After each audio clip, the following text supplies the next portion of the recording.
Assalamualaikum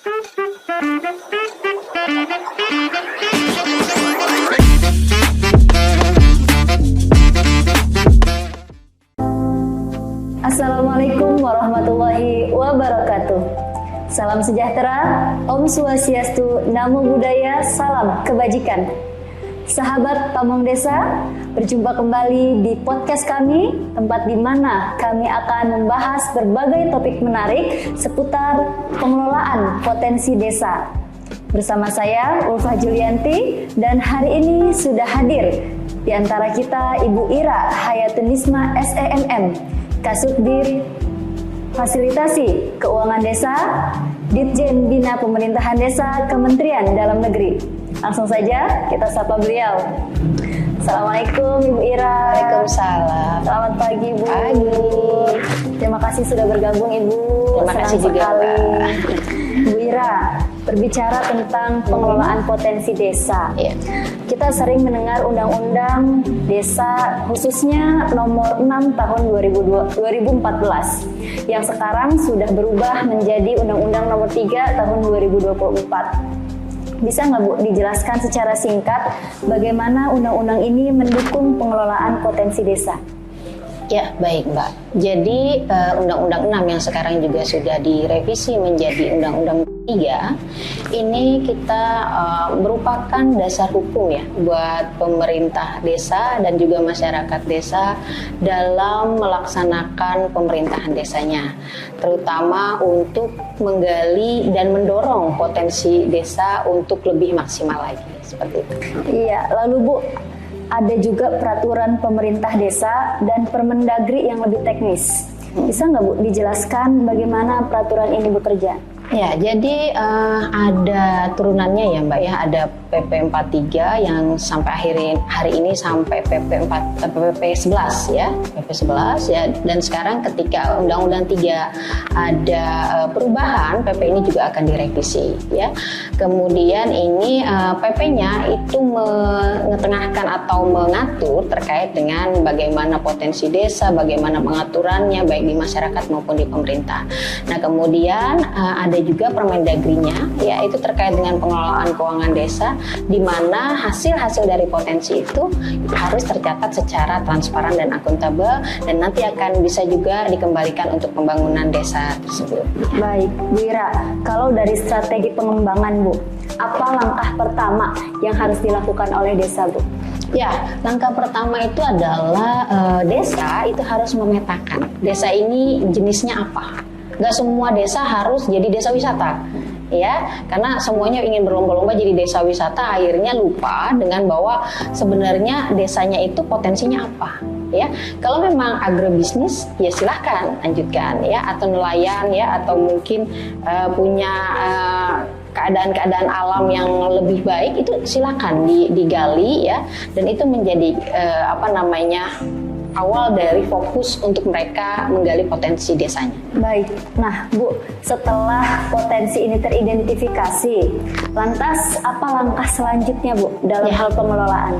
Jadi langkah selanjutnya itu pemerintah desa ya, dan nanti juga bersama-sama dengan masyarakat ya, itu memetakan, habis selesai memetakan, mereka melakukan strategi yaitu secara jangka pendeknya seperti apa, ya, kemudian jangka menengah dan jangka panjangnya, begitu juga mitigasinya, ya, jangan hanya perencanaannya saja, tapi tidak dipetakan juga potensi permasalahan yang apabila mereka lanjutkan, potensi ini juga akan mengancam, seperti itu. Benar sekali Bu, dan tentunya masyarakat juga punya peran penting ya Bu dalam hal menggali potensi di desa ini.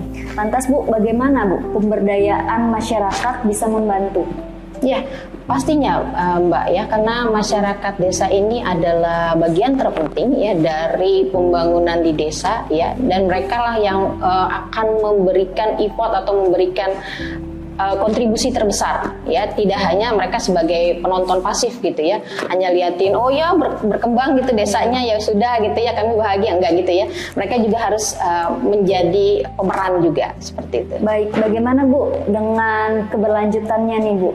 Apakah ada strategi khusus yang bisa dilakukan?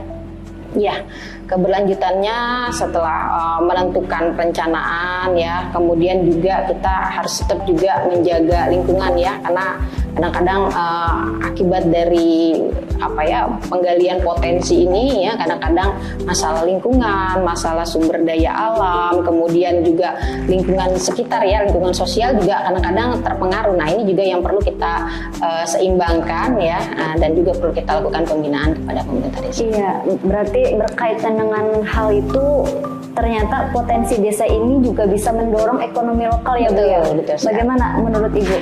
Ya, ya seperti tadi saya katakan ya, tidak hanya pemerintah desa itu atau mungkin desa itu berlomba-lomba untuk menjadi desa wisata, tapi juga dia harus menggali potensi mereka. Misalnya mereka ada kerajinan, kemudian juga ada produk-produk pertanian, atau mungkin yang memang untuk di internal mereka sendiri gitu ya, pupuk ya, kan sekarang lagi rame tuh ya, pupuk benih gitu ya.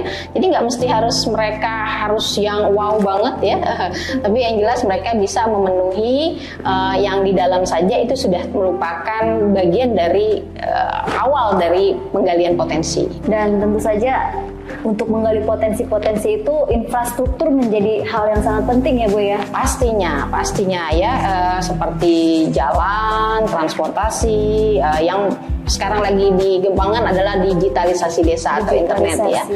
Digitalisasi desa ini juga sangat berperan, terutama jika tidak hanya jaringan ya, tapi juga listrik. Karena banyak sekali masih desa yang belum ada listrik atau listriknya ini ganti-gantian gitu ya hidupnya ya. Jadi jangankan jaringan gitu ya, listrik aja masih belum gitu ya. Nah, ini yang kita coba untuk bersama-sama, tidak hanya dari pemerintah daerah dan desa, kita juga di pusat untuk menyiapkan juga infrastrukturnya. Baik Bu Ira, terakhir nih Bu, bagaimana Bu mau cara kita memonitoring dan mengevaluasi apa yang telah dilakukan?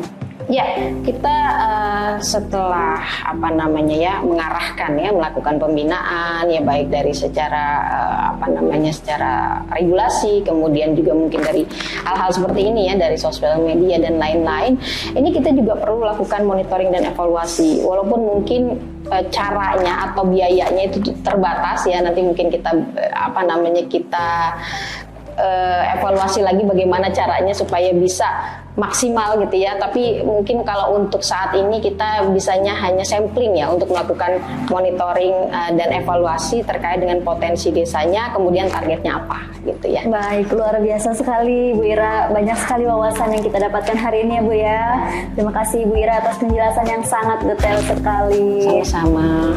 Baiklah sahabat Pamong Desa, demikian podcast kita kali ini terkait dengan pengelolaan potensi desa. Kita berjumpa kembali pada podcast berikutnya bersama saya Ulfa Julianti. Terima kasih. Assalamualaikum warahmatullahi wabarakatuh. Salam Pamong Desa.